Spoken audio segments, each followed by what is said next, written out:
Hey, it's Nathan and Sylvia from O'Croft Films with another episode of Service Dog Tales.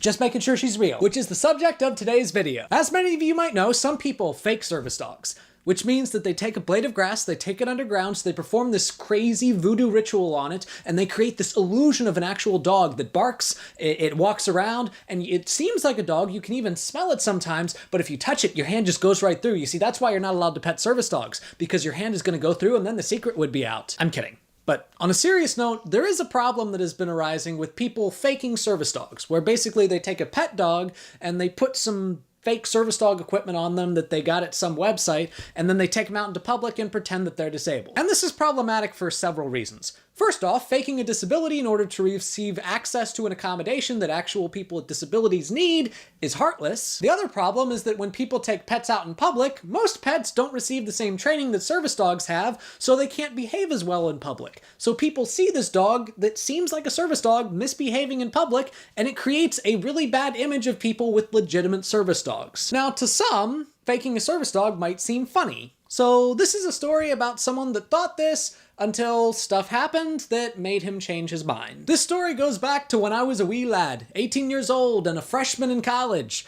back before dabbing became a thing and before YouTubers were eating Tide Pods for attention. Instead, they were shoving condoms up their nose.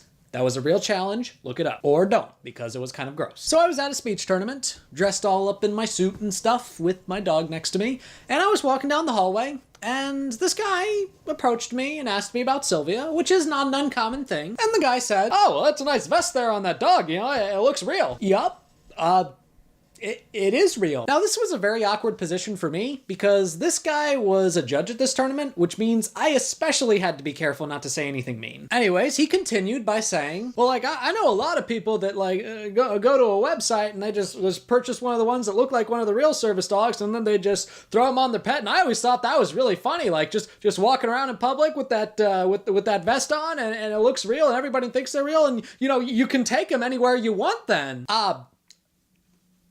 Yup. I don't think I've ever bit my tongue that hard. And he was laughing because at the time it seemed like to him it was a joke. And look, I understand that somebody who has not experienced people with actual service dogs might not realize that it's quite problematic to fake service dogs and that it's really not that funny. So again, I don't want this to sound like I'm demonizing this individual, especially considering what happens next. You see, I was doing a persuasive speech at that tournament about why faking service dogs is bad and why we shouldn't do it. Because I walked into my next round and you'll never guess who my judge was. Yep, sitting right in the back of the room ready to judge my persuasion about fake service dogs was the guy. And my first thought was, crap, is he gonna take this as a personal attack? And then I thought, no. The purpose of this speech is to change perceptions. And if this person has this perception, then he is the exact person that should be watching this speech. So I delivered the speech, and when I got to the part where I make it clear that the topic is fake service dogs,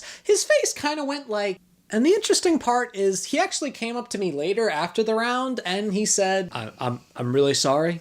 I didn't know. I didn't understand how important this topic was, and thank you so much for your speech. See, that's the really important part of this story. He was educated and he changed his perception. And hopefully now he's spread that to other people. And he's made other people aware that fake service dogs are really problematic. See, over the years, this guy and I actually became friendly with each other. We would say hi at tournaments, and I liked the guy. And that's the important point. You see, the main antagonist to disability activism is not a person. It's ignorance. And ignorance can be fought with education. Now, it is unfair that the burden of education seems to fall on us, the people with disabilities, but maybe if we keep working at it, we'll truly get to that point where everyone is educated, and we can work towards a future of true equality.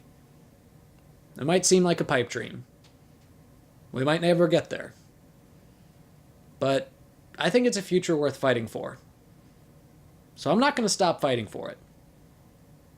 And neither should you. Well, that's today's episode. Thank you all for watching. If you liked this video, give it a like, a share, leave a comment down below, tell me what you thought. Subscribe to my channel if you haven't already for weekly content, and check out some of my other material. And we will see you in the next one.